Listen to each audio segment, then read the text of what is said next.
মধ্যপ্রাচ্যের সামরিক ভারসাম্য নিয়ে যখন পুরো বিশ্ব উদ্বেগের মধ্যে রয়েছে, ঠিক সেই সময় ইরানকে ঘিরে নতুন এক রহস্য তৈরি হয়েছে। কয়েক মাস আগে দেশটি এমন একটি যুদ্ধবিমান প্রকাশে আনে যেটিকে ঘিরে আন্তর্জাতিক পর্যায়ে ব্যাপক আলোচনা শুরু হয়। মাত্র একটি পরীক্ষামূলক উড্ডয়নে অনেক শক্তিধর দেশকে নড়েচড়ায় বসতে বাধ্য করে। সবচেয়ে বিস্ময়কর বিষয় হল, এরপর থেকে ইরান তাদের ক্ষেপণাস্ত্র, ড্রোন কিংবা অন্যান্য আধুনিক সামরিক সরঞ্জাম প্রদর্শন করলেও সে বিশেষ যুদ্ধবিমানটিকে আর জনসম্মুখে আনা হয়নি। ফলে প্রশ্ন উঠেছে, ঠিক কি আছে এই বিমানে, কেন এটিকে এত গোপন রাখা হচ্ছে? বর্তমানে বিশ্বের আধুনিক যুদ্ধবিমানের তালিকায় সবচেয়ে আলোচিত নামগুলোর মধ্যে রয়েছে যুক্তরাষ্ট্রের F-22 র্যাপটর এবং F-35 লাইটনিং।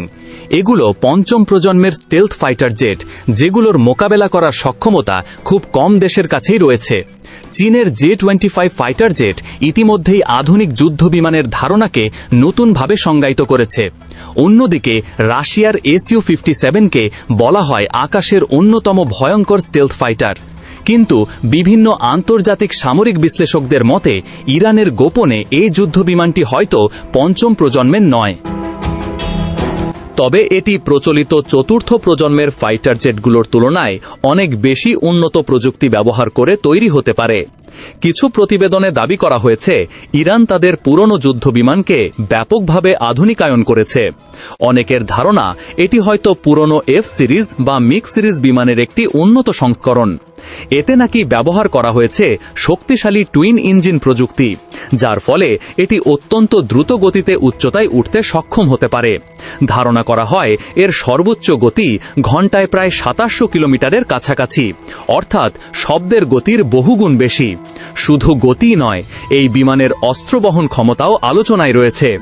বিভিন্ন সূত্র অনুযায়ী এটি একসঙ্গে বিপুল পরিমাণ মিসাইল ও গাইডেড বোমা বহন করতে সক্ষম, যা দীর্ঘ পাল্লার হামলা কিংবা আকাশ যুদ্ধে গুরুত্বপূর্ণ ভূমিকা রাখতে পারে। সামরিক বিশেষজ্ঞদের মতে বিমানটির অন্যতম শক্তিশালী দিক হল এর রাডার ও টার্গেটিং সিস্টেম। এটি একই সময়ে একাধিক শত্রু লক্ষ্যবস্তু শনাক্ত ও ট্র্যাক করতে পারে এবং দ্রুত আক্রমণ পরিচালনা করতে সক্ষম। এছাড়া গুঞ্জন রয়েছে ইরান এই বিমানে নিজস্ব যোগাযোগ ও স্যাটেলাইট ভিত্তিক নেটওয়ার্ক ব্যবহার করেছে, যার ফলে শত্রুপক্ষ সহজেই এর সিগন্যাল জ্যাম করতে পারে না। অনেক আন্তর্জাতিক বিশ্লেষক মনে করেন এই প্রযুক্তির পেছনে রাশিয়া বা চীনের কোনো না কোনো সহায়তা থাকতে পারে, কারণ সাম্প্রতিক বছরগুলোতে ইরান, রাশিয়া ও চীনের সামরিক সম্পর্ক উল্লেখযোগ্যভাবে শক্তিশালী হয়েছে। বিশেষ করে রাশিয়ার উন্নত ইঞ্জিন প্রযুক্তি এবং চীনের আধুনিক এভিওনিক সিস্টেম নিয়ে দীর্ঘদিন ধরেই আলোচনা চলছে। তবে ইরান বরাবরই দাবি করে আসছে তাদের যুদ্ধবিমান সম্পূর্ণ নিজেদের দেশীয় প্রযুক্তিতে তৈরি। অন্যদিকে ইসরায়েল এবং পশ্চিমা দেশগুলোর দাবি এই প্রকল্পের পেছনে বিদেশি প্রযুক্তিগত সহায়তা থাকতে পারে। উল্লেখযোগ্য বিষয় হল, ইরান অতীতেও বহুবার পুরনো যুদ্ধবিমানকে আধুনিক প্রযুক্তির মাধ্যমে নতুনভাবে কার্যকর করে দেখিয়েছে। এমনকি কয়েক দশক পুরনো FT টমক্যাট যুদ্ধবিমানও তারা এখনও সক্রিয়ভাবে ব্যবহার করছে, যা অনেক সামরিক বিশেষজ্ঞকে বিস্মিত করেছে। ড্রোন প্রযুক্তি, ব্যালিস্টিক মিসাইল এবং আঞ্চলিক সামরিক সক্ষমতা সব মিলিয়ে ইরান এখন মধ্যপ্রাচ্যের অন্যতম গুরুত্বপূর্ণ সামরিক শক্তিতে পরিণত হয়েছে।